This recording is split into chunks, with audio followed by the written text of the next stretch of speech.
what I usually eat for breakfast. I know it's not every day same menu, but basically I kind of got what I eat. This is a really important part of the health. Obviously, eating proper food is a good food, and I usually introduce people to not overeat on that animal protein and all that, which is all good, but sometimes, many times, especially in America, only in Japan too, but there people are overeating on the animal protein way more than their exercise level. So basically today this is a brown rice, very nicely cooked brown rice that we dip it into that water for about 8 hours to sort of pull out the toxin. Pulling out the the toxin is not a right term, but in the brown rice there is some sort of bitterness that these rices, these I guess these substance carry. So when you dip it into the the water for a little while, it tends to grow. It wants to grow out the sprout, so it uses up all that phytic acid inside. So that makes it more neutral for your stomach. So a lot of times the brown rice eaters have a hard time digesting and all that. But once you do that, it'll become like real neutral, easy to eat. So this, and then also that's my staple food, by the way. And these are like all the side, but these are like a regular, I guess broccoli. But you see how green it is. So we don't overcook it. You kind of cook it real lightly. So you keep all the chlorophyll, the color green needs to stay in there tight, so that this becomes a really good quality blood in your body. This is a turnip. It looks like daikon or looks like a radish, but this is a turnip. It's a round radish looking thing. So this is a NUKAZUKE. NUKAZUKE is a pickled with the fermented rice. I guess you call it rice bran and a germ around it. Nuka is a little substance you use to ferment, and that's what they use. It has lots of probiotics, not just the lactose, but it got lots of different kind of probiotics in there, good for your guts. This one is your potato, satsumaimo, sweet potato, I guess in English. And this is the famous natto. Natto is really important because this one, the natto bacillus, when it goes into the body, it helps all the probiotics that you got, whether it's from kombucha, whether it's from anything, yogurt, all the probiotics you put in the body, natto is going to back it up. Natto is going to make them thrive even in an acidic condition. So you always want to try to eat it together with natto. And this is, I guess, the leaf from a turnip. This is a part that a lot of people usually throw away, but this is a really good, important area.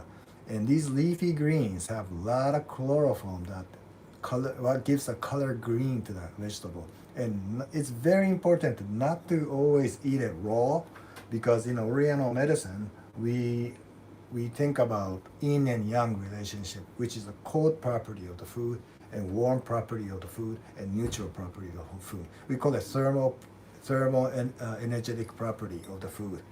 And that is, we need to take it in account. A lot of times, if you're eating like raw all the time, especially the leaf, it will cool you down too much, because leaf is considered to be a very yin.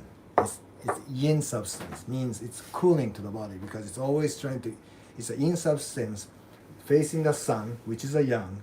A lot of energy it likes to absorb. So there is a natural order or balance to support each other. Therefore, yin substance is considered very leafy vegetable is considered very yin. So you gotta cook it lightly to make it a little bit towards yang.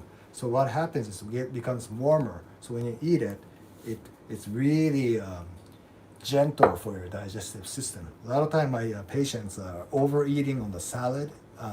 They're eating raw leaves all day long, and that's giving them sometimes give you a digestive problem and a coldness in there. A lot of time hot flushes, people will feel hot. But when you touch them, you can tell that the inside of the body is cold. And that kind of balance is a lot of time it's there, but without even knowing it's in there. So we always try to tell people to think about the energetic, the warmness and coldness of the food. Very important part to consider. And this is a tofu, like a, how do you call it? Atsuage tofu. So age means it's cooked outside. It's a tofu and a lot of radish and kelp, wakame kelp, kombu kelp, and the bonito, lots of bonito, thick bonito in there. And they're cooking it like that to add lots of, the ocean minerals. So it's really good combination. And I guess for the protein source, this is called a hiraki. AJINOHIRAKI means it. I don't know really what kind of a fish it is, which I'll definitely look up and I'll post it on the bottom section of the YouTube. And people in Japan usually eat it for the breakfast a lot of times. And famous miso soup. This is another probiotic, very good for the body. And LA, the supplement drink that we always use. It's a detox drink. It's a mixture of herbal. It's a mixture of herbal and brown rice, germ and brand, and it has a lot of folic acid in it, combined with many other things. It's really good for detoxing the blood and building the body. So the food that I introduced you today is a breakfast, and this is sort of what we eat every day. So what we want to do is we want to make sure our catabolism and anabolism is balanced. So we're not talking about one way like, hey, let's eat too much, lots of protein, or hey, let's not eat protein and let's just go vegan. And we're kind of in a balance in the middle. So it's up to you really on how much to take what. But always, it's really great to think about the balance of what you're putting in your mouth and into your body, because what you eat becomes the blood, and that blood becomes a body cell, which means the food is what makes your body. So it's really important that you're putting in something that you want to be. You want to look at it from that kind of perspective. You don't want to just look at it from, hey, that looks good, let's just eat it. No, I think it's something that you got to you got to eat to survive. So you want to eat to prevent disease, and if you're getting a little bit sick, you want to eat to cure the condition, or make it improved, or make it better.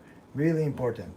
So I'm kind of glad that I was able to show this today, because many times people ask me, hey, what you eat for breakfast, what you eat for lunch, what you eat for dinner. A lot of times they ask me, and I do talk to them about it, but this is a great time and opportunity to sort of show what I eat usually in a breakfast time.